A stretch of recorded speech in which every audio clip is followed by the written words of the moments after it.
آپ کو کیا لگتا ہے ججز کے خلاف جو یہ پے در پہ ریفرنسز دائر کیے جا رہے ہیں، اس کی کیا وجہ ہے؟ ان کے فیصلے ہیں،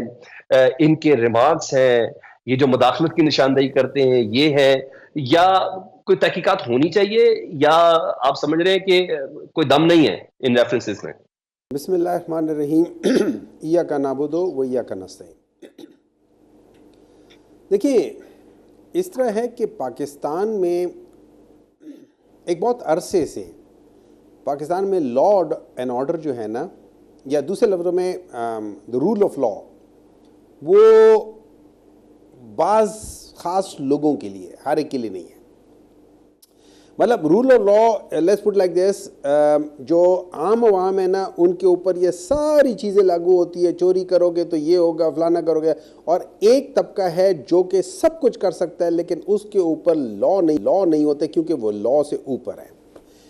اب over the period of time آہستہ آہستہ پاکستان کے اندر، اور خاص طور پہ یہ یاد رکھیں، یہ 2007 میں جو جس طریقے سے مشرف کی مارشل لا کو ختم کیا گیا تھا، اس کے بعد یہ یاد رکھیں، اس کے بعد ایک خاص سوچ والے جو لائرز تھے وہ آگے تھے جوڈیشری میں۔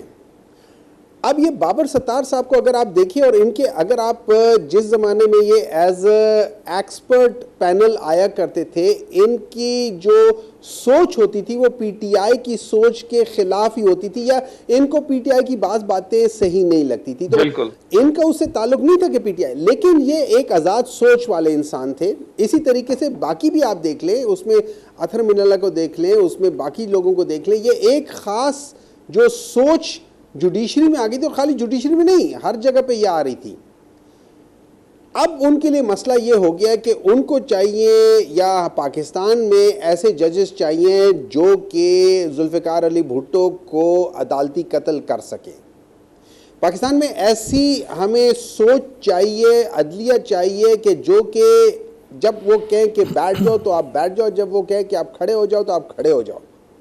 ہمیں اس قسم کے لوگ چاہیے۔ پاکستان میں پروگریسونیس نہیں چاہیے، پاکستان میں ریگریسونیس چاہیے۔ آپ کو ان ریفرنسز میں کوئی ٹھوس ایویڈنس سمجھ نہیں آ رہی؟ دیکھیں، مجھے سمجھ نہیں آتی کہ اس میں ٹھوس ایویڈنس، کس بات کی ٹھوس ایویڈنس، کیا چیز ہے؟ مجھے ایک بات بتائیں، آپ لوگ، ہم لوگ سب ہیں، اگر فرض کریں کسی کے جعلی ڈگری ہے، میں اگری کروں گا کہ اس کو نہیں ہونا چاہیے، میں I would vouch for it کہ نہیں ہونا چاہیے، لیکن یہ باقی چیزیں کہتے ہیں کہ اس نے اپنے وہ پڑتال ہوتی ہے، وہ جج بن رہا ہے اسلام آباد ہائی کورٹ کا، اس وقت پڑتال ہوتی ہے۔ نہیں، دیکھیں نا، مجھے ایک بات بتائیں، ٹیکنیکلی تو ہونا یہ چاہیے کہ اگر میں ایز اے لائر، یا میں ایز سم ون، میں اپنی تصویریں کھنچوا رہا ہوں عمران خان کے ساتھ، اور آپ مجھے جج بنا رہے ہیں، تو میں آگے جا کے شاید انفلوئنس کر سکوں ان ڈیسیجن میں۔ تو ہم نے دیکھا ہے کہ بعض ایسے ججز ہیں جن کو آپ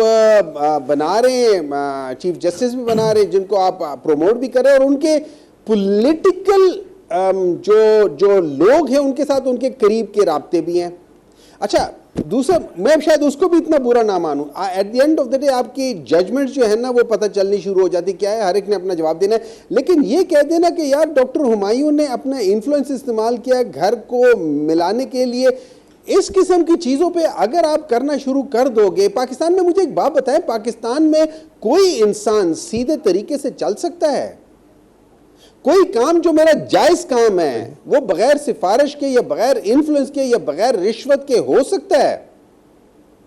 ہم لوگ پتہ نہیں کس طرف جا رہے ہیں۔ یا تو آپ لوگوں نے اتنا اچھا انوائرمنٹ دیا ہو کہ یہاں پہ میرٹ کا بول بالا ہو، تو پھر میں کہوں کہ یار اس نے تو یہ غلط کیا ہوا ہے، ہمیں یہاں پہ نہیں پتہ کیا ہو رہا ہے۔